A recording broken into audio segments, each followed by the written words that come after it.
How about this? Do we have this Microphone. Do we have this Sound check. Do we have Sound check. Ayun. Sound check. Ayun. Sound check. Alright. So, ayun, medyo nag-echo. Nandun yung isang ano natin. Alright, sorry about that. So, the power outage na off lahat. Alright, but anyway, so we are now back on the live market analysis. I apologize for that. And it's non-farm payroll day, and the dollar has been continuing its rally right there. So, mukhang nasa 140 na siya nung last time I checked earlier today, right? So, medyo nag-spike pa nga ata yan. But anyway, for me personally, I don't have any possession from earlier kaya medyo na busy tayo. But anyway, let's go and jump into the chart now. So, tingnan natin anong pwedeng i-expect natin later on tonight. Okay? So, let's go and... Asan na yung chart? Okay, yan. Okay, good.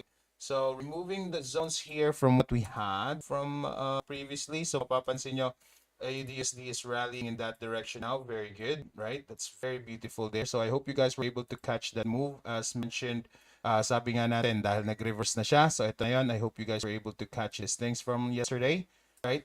Tapos, now it's back there. A little bit on a sideways, okay? Pero sabi nga natin, yung conservative move is for it to go at least touch the EMA or the ceiling, no? Right? So I hope you guys were able to catch it when it hit this area right here, tapos nag-drop, okay? So ngayon, it would be the same scenario for us, okay? The most conservative is of course going back to a higher time frame, anticipating for a pullback. But if it can continue, it will be wonderful. All right. So ibig sabihin, you are most likely trading the continuation of this breakout right here on a lower time frame. Kung hindi man siya mag-pullback muna back to the 68.55 level. All right.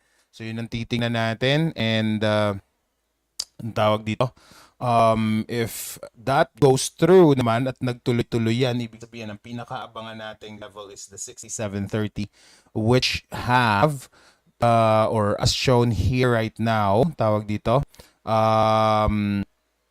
yun yung pinaka-floor level natin. So dyan din tayo maghahanap ng buy order as we proceed, no? So ibig sabihin, tingnan natin dito ha. If I go H4 again, so pinaka-earliest natin if you want to continue for a sell is the touch of the EMA. Again, pinaka-earliest dun sa conservative natin na approach. So ibig sabihin, you want to follow a higher time frame move, then you go and look for your entry on a much lower time frame. Parang ganun siya. Okay? Ang pinaka-conservative is really waiting for the D1 to pull back there, tapos saka tayo magkakaroon ng much bigger move. So parang ganito. Ito yung ibig sabihin. So parang ganito siya. Alright? So, ang pinaka-aggressive natin is the 1 hourly chart, which is actually showing us this move already. Okay? Tapos, tawag dito, we anticipate for the price to move in that direction. Okay? So, yun yung gusto natin makita from here. Alright? So, in this case now,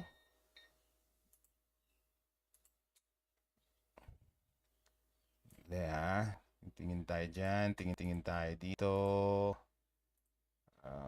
Pero ba tayong pwedeng makuhang trade dito ngayon? Yes, definitely. From this part right here, pwede tayong... Oh, kulit na kuryente sa amin ngayon. Biglang nag-fluctuate na naman. But anyway, non-farm payroll din ata ngayon kay... tawag dito, non-farm payroll din ata kay Meralco ngayon. Kay Samsel ko kasama sa Zamboanga City. So, anyway, fluctuating din ang kanyang connection, right? So, yeah, aggressively we can go and jump in on this trade.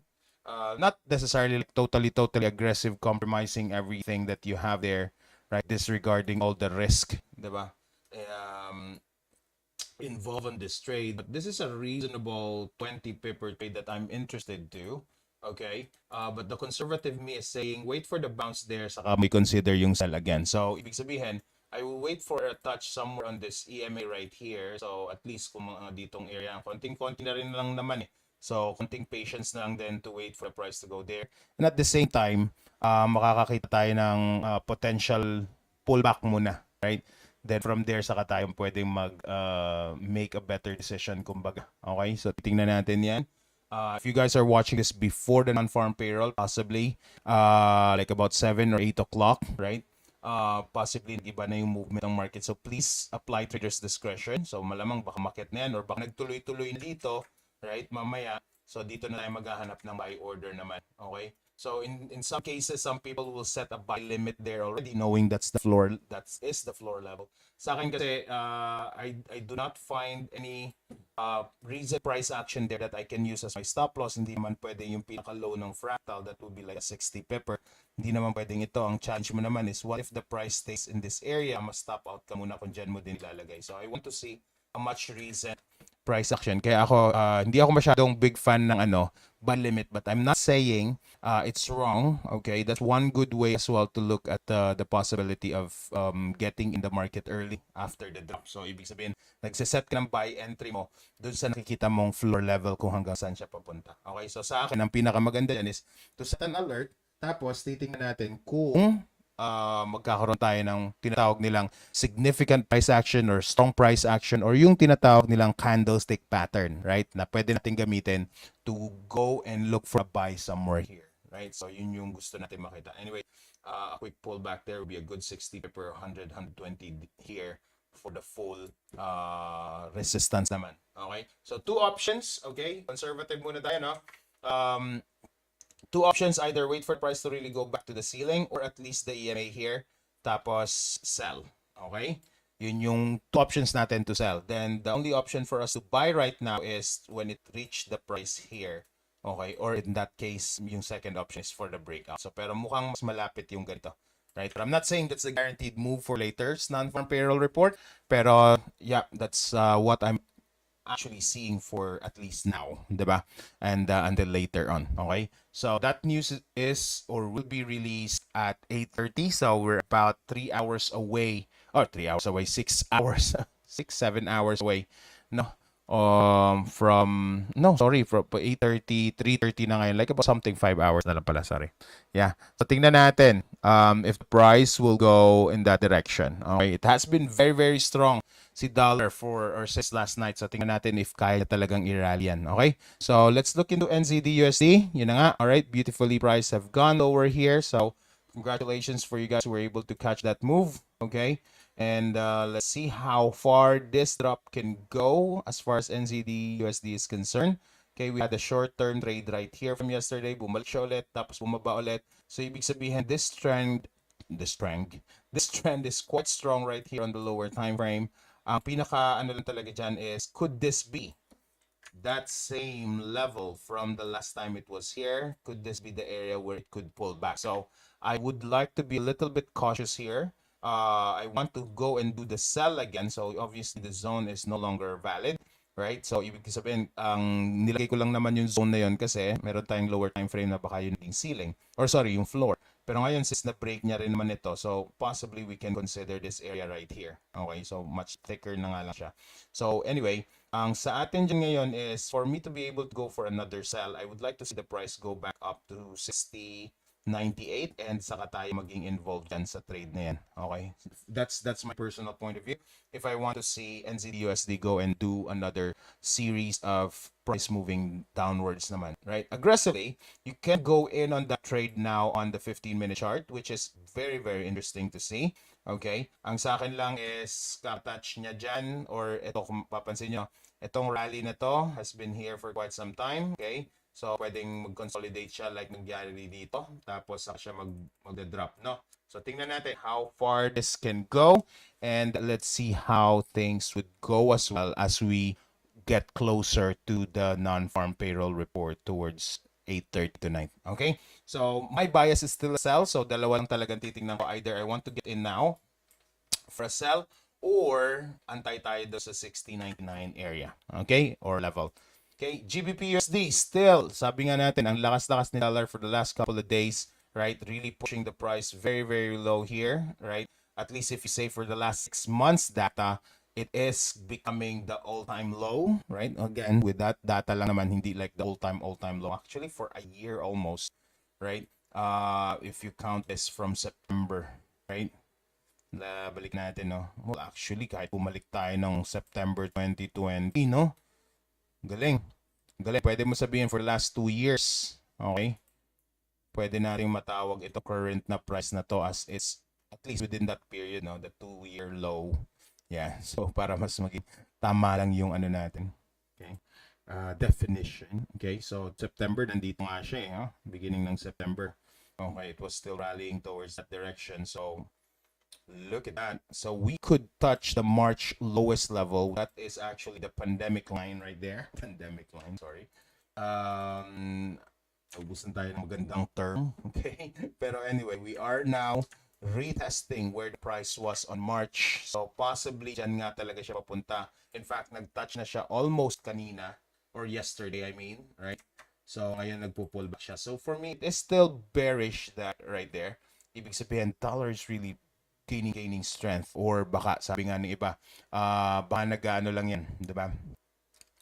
Naging unang bugso lang, right, ng market dahil nga close na tayo sa non-farm payroll at baka mamaya mag-iba yung story. Pero again, as far as the chart is concerned, for me personally, a pullback is likely to happen. Tapos dito ako magsasal, saka tayo magiging relevant, or sorry, magiging mag-exit tayo dito pag nagtuloy-tuloy yan. Pero naman, pag hindi na siya bumalik sa ceiling at bumaba siya dito. So, like what I've said, an alert somewhere on this level is very, very good para just in case hindi naman kayo available, pero malapit lang kayo sa computer nyo, then you can set an alert there and be able to go back to your chart and review kung ano pwedeng gawin. Okay? So, yun ang next na plan natin on GBP USD. Euro USD, definitely hindi na relevant itong ating stochastic oscillator here. Right now, we're seeing this beautiful drop right here. This is about, I would say, from the EMA na lang, no? If you got it somewhere here, 30-year. So about a 3:1 move. Okay. Beautifully going for Euro USD there. If you are bearish, right? If you went short on this one towards itong zone din naman talaga, no? Napakaganda if you have this type of things that will remind you how far, how low, how high a price can go, right? So true enough, yung unang level natin dito, ito yung titingnan natin, ito yung tinamaan niya from earlier today. Or sorry, from yesterday, no? Tapos ngayon the price is trying to go back up there, right? So let's see if we can still experience, or we can possibly expect for the price to stay within this zone, or baka maging breakout na rin, right? So tingnan natin sa bigger picture kung yun nga ba. Well, our D1 chart is becoming sideways, okay? And that would be on H4 as well. So nakikita niyo dito hindi masyado. If you guys can remember, we're trying to go and trade the breakout here, pero hindi naman tayo na-trigger yan. So well and good, right? So tingnan natin. Oh no, I have a quick one here. I remember. I think this is the one. Yeah, meron tayong quick one dyan. Tapos tingnan natin. So since nag-stay na siya dito sa zone na to naman sa baba. So tingnan natin, napaka-strong ni dollar for the last couple of days. So, kaya niya bang i-push pa to much lower? Ano ba yung tinitingnan natin? Let's look at the bigger picture, like long term. Yeah, when was the last time the price was here or touching the 1.000 level? Oh, yeah, 008. Ooh, it has been 2022, right? So, it's a long time coming. The last time it tried to go much lower, it failed to do so, but instead it stayed about 1.0476 to be exact, where my current crosshair is. Then it dropped by about 400 pips to where it is now. That's 2002 level as checked earlier, kung mapapansin nyo, right? So will this be a bounce or a breakout? I would say it could be still a possible breakout, knowing that the price is currently staying below here, right? So ibig sabihin, anong ibig sabihin breakout? Ito pa rin, pababa, right?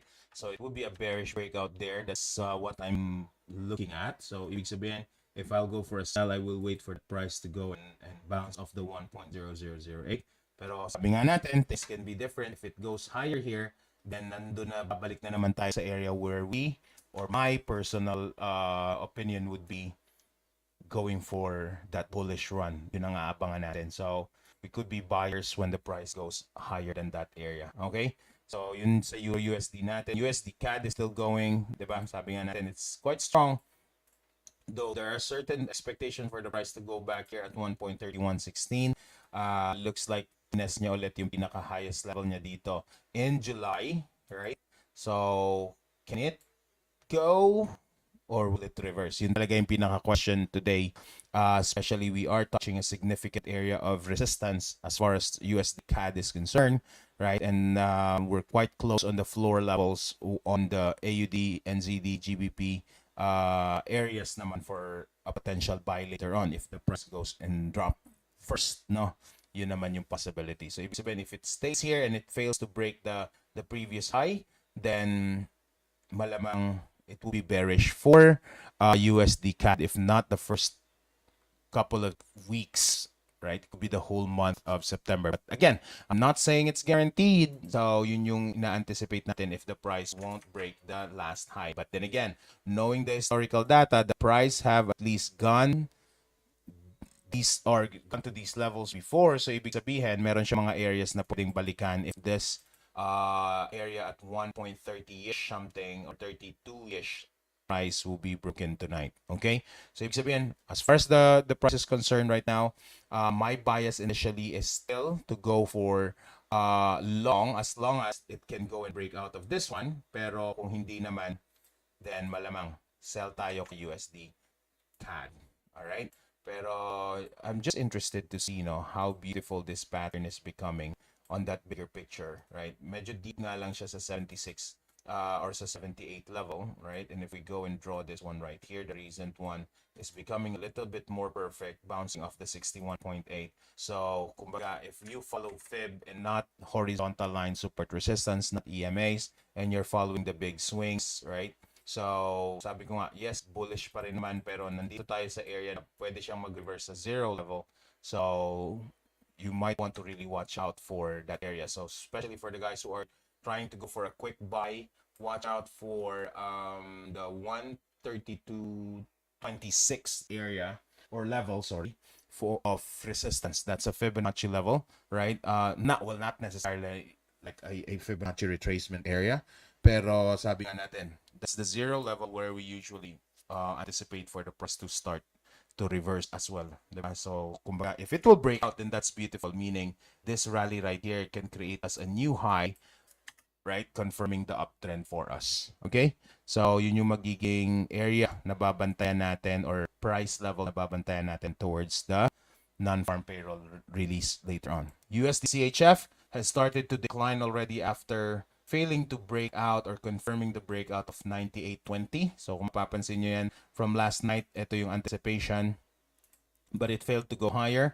So ibig sabihin, this level is becoming a resistance. So kung makikita nyo, slight difference lang din naman. Okay? Kung lalagay ko yung ating dito, balik ko na to dito sa taas. Okay? Oops, sorry. Natin na. Kung mag-rely ako doon sa pinaka-fractal niya, okay? Yan naman, okay. So, papunta doon. Alright, pero si USD CHF is nag-try siya kagabi pero nag-fail. So, but this uptrend right here is really looking beautiful. So, if it can pull back here and this could really try to break out of the 98.20, then that's very, very good. It can possibly go up as far as this one to 0044 level. So, tingnan natin. Pero knowing support and resistance, you don't want to be buying here and suddenly this happens to you. So, yun yung nangyari nung July. So, at least si August is trying to go back up there. But then again, we are on the area where it can possibly reverse. So, extra careful lang. If you are trying to go, nag-delete ko pala. If you're trying to go and apply, okay, the chart right here. So, let me have a fresh look again. Sabi ko nga, okay, ito yung area na binabantayan natin. Okay, if that price can really break out. So, pag hindi naman the recent or the next floor that we are anticipating for, we consider this one. Yan yung conservative area natin or level. Then, this one. Okay, saka-sakali lang. Pero pag nag-breakout naman, then you have a level there to watch out for as your full extension. All right. So tingnan natin. Again, everything is really reliant on the non-farm payroll numbers that we'll be experiencing, will be expecting tonight. So tingnan natin, how things can go and proceed for the rest of the evening. Now, going to dollar yen, tingnan natin dito, yun, trying to go back na din siya, trying to bounce off. Okay, so looking at this one, Well, unfortunately, we do not have any area or level there to like use as a reference anymore. Yun, medyo stretch na yung ating chart. Ang nakikita na lang natin is 2021. So, ibig sabihin that level or that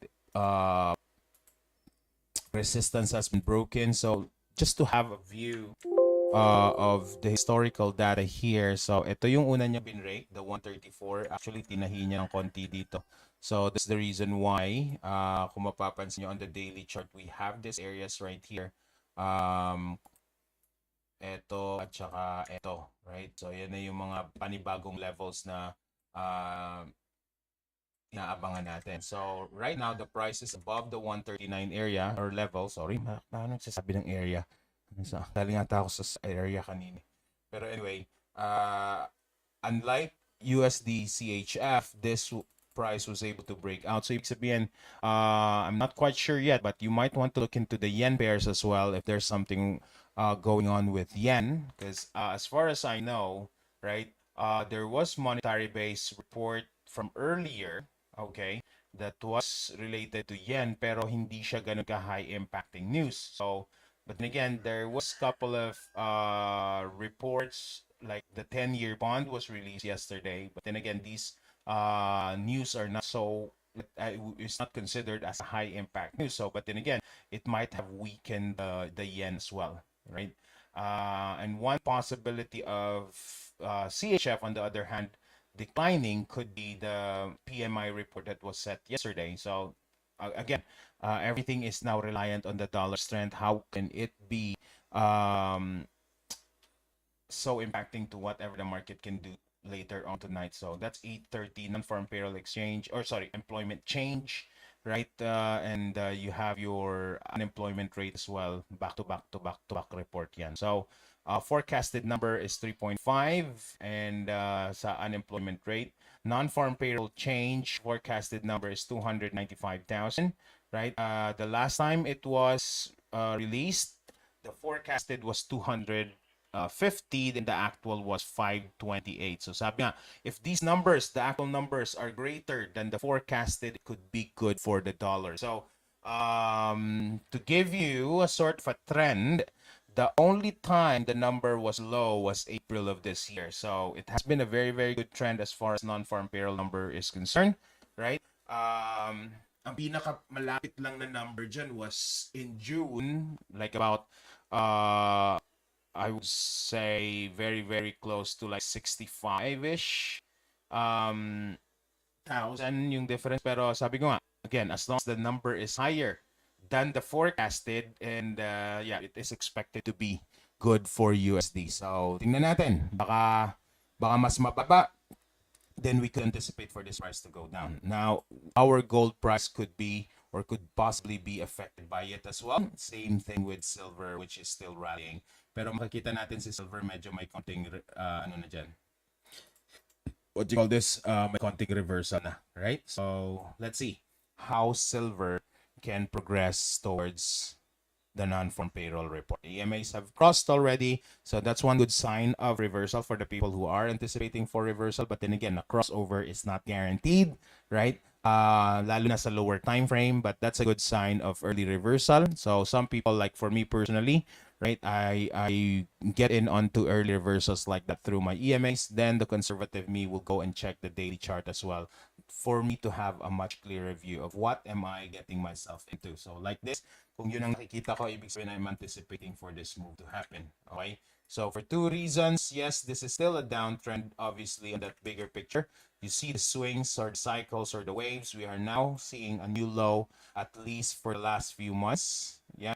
And this could be a continuation of a much bigger move later on. Right? So tingnan natin on how things would progress. Crude is, again, right, really testing the waters from last night, trying to go back up again at 88. Pero I think this is still good news for us. So we could possibly end the week with a much lower crude price than what it was yesterday, or sorry, last week, hopefully, right? Wag lang tayong kantiin ng konting ano rito at biglang nag-spike, wag naman po sana, right? But crude inventory and natural gas storage report was very, very kind to you're screwed, right? I mean, as far as a consumer, right? This is where I want to see it lower. Pero for the people who were long on crude, then that could be a different story. Lalo na for just like, I mean, yeah, if you're like a cryptocurrency trader, right? And that you're holding on to your cryptocurrencies and Bitcoin is not really going anywhere. It has been playing around the 20,000 level and the 19,000 at point, right? So sabi nga natin, this is still a downtrend and it can possibly go to 17,766. That's the number that we have. So nothing significant really for the last few days. It has been sideways.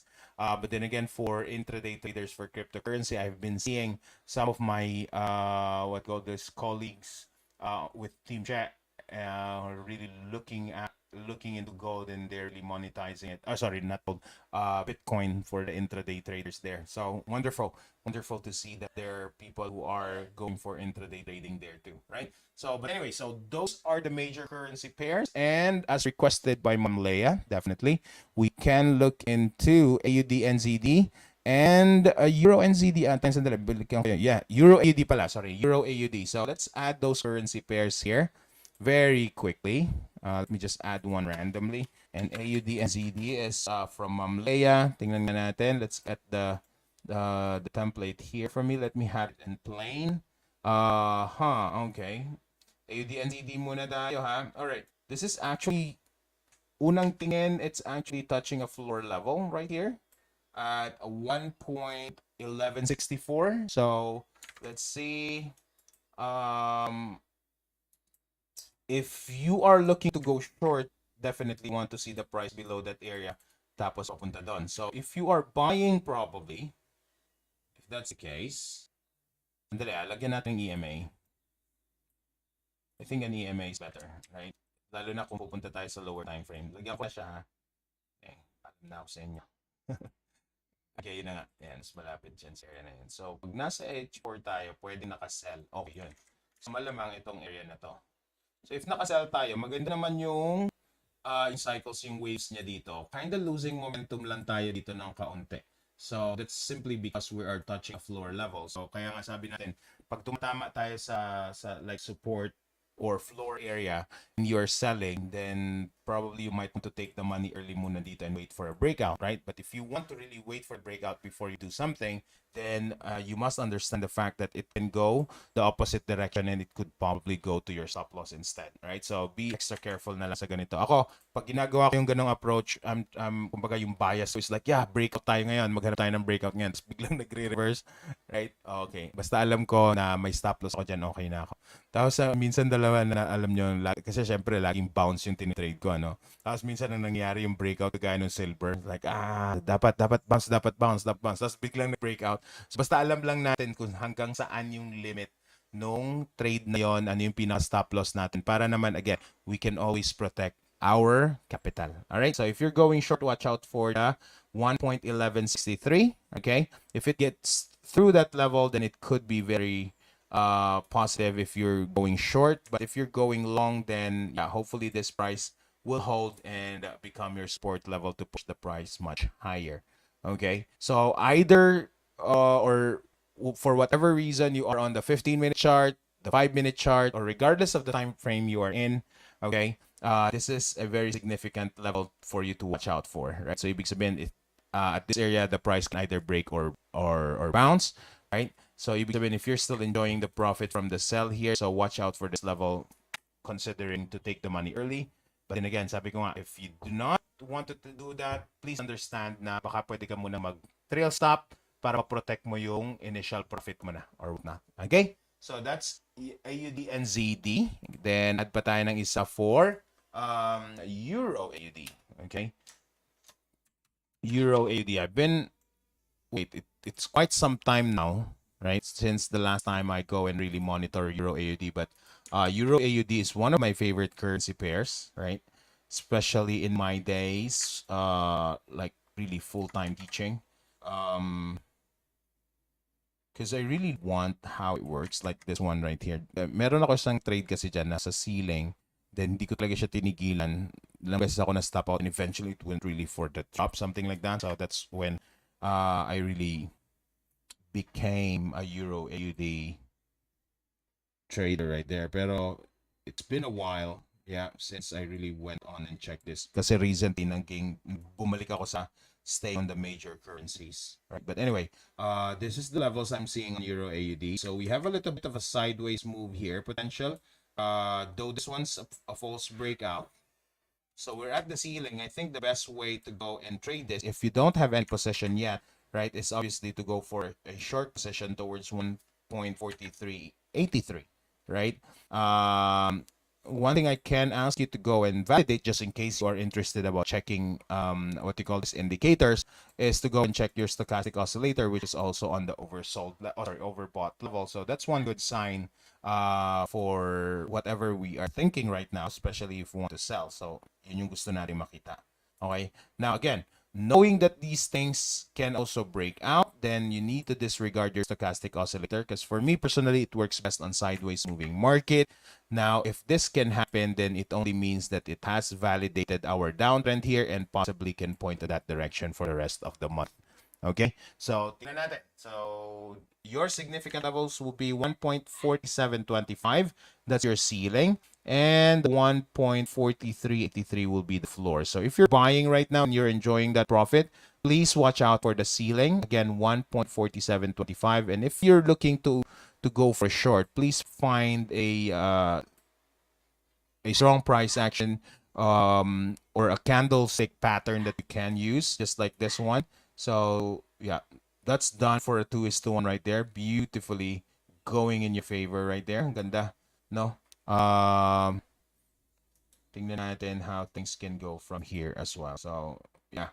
If you're enjoying the profit of a buy there, watch out na lang ha. Tapos pag reverse, then you can go and sell towards 143.83. That's the next area. And this is the beautiful thing about this. Kahit ito, sabihin natin, Euro NZD or Euro AUD, okay? Sandali lang ha. I want to show you something because for the longest time, every time I look at these currency pairs, malaki yung problema dyan or a little bit challenging pagdating sa spread. But wonderful thing where my current brokerage is hindi masyado malalaki yung spread. So this is not 17 pips, by the way. That's 1.7. At a point, sabi ko nga, the lowest I have seen gold, right, is this already. For the longest time, yung average ng spread na nakikita ko kay gold is like 5 to 7 pips. And like sabi ko, I've been living on that box for quite some time now. Meron palang ganitong 1.3 lang. Right? So, yeah. So, that's the reason why for quite some time, I've been monitoring the major currencies. Yeah. And sabi ko sa inyo, this is very beautiful because at some point, medyo, right, this is very, very good. There are some instances na nagzi-zero pa nga yung ibang major currency. So, dun pa rin talaga. Kaya nakafocus ako sa major currencies kasi napaka-tight ng spread. Very, very good. So, if you're a scalper, definitely very, very helpful for you as well. So, for quick in and out trades, ang pinaka-challenge talaga ni scalper is to wait for the spread to like be covered before making money. No? So, having this type of spread sizes then really gives the trader more flexibility on his trade. So whatever that may be, scalping or long-term trade, ganda pa rin yung alam mong hindi ganun kamahal or kalaki yung spread. So it's very beneficial for the trader. But anyway, so that's our take of the major currencies, AUD, NZD, and Euro. AUD, thank you so much for Ma'am Leia for sending that over to. Okay, so technically, for my general review of what the market has been doing for the whole week, the dollar is really rallying, right? Breaking new highs as far as USD JPY is concerned. USD CAD is trying to, right? Let's see if it's the same story for USD CHF or baka hindi kasi nga tinra niya na yung kagabi. But anyway, silver is really looking good as a short, pero unfortunately for me, I was waiting for the bounce. So we caught the loss early there after the bounce. So ibig sabihin, we are really seeing the dollar strength there. So fortunately, we were able to catch some quick sell there from silver as well after the EMA reversed. Right? Same thing with other currency pairs. So in re-entry, hanap natin sa lang. Please watch out for the potential whiplash of the non-farm payroll report in few hours from now. So you guys Have a wonderful weekend ahead of you. Just watch out for your trades later on. Baka masyado niyong pilitin mag-multiple trades kayo. So, anong ibig sabihin nun? Please follow your trading plan. For whatever reason you're feeling you are lucky on a Friday, please do not disregard your trading plan, because again, trading should not be stressful if you're doing it properly. Trading should be fun, everyone. May the pips be with every one of us. I'll see you guys again Monday, 3 p.m. That's the new schedule for our live market review. Bye for now, everyone. Cheers. Enjoy your weekend.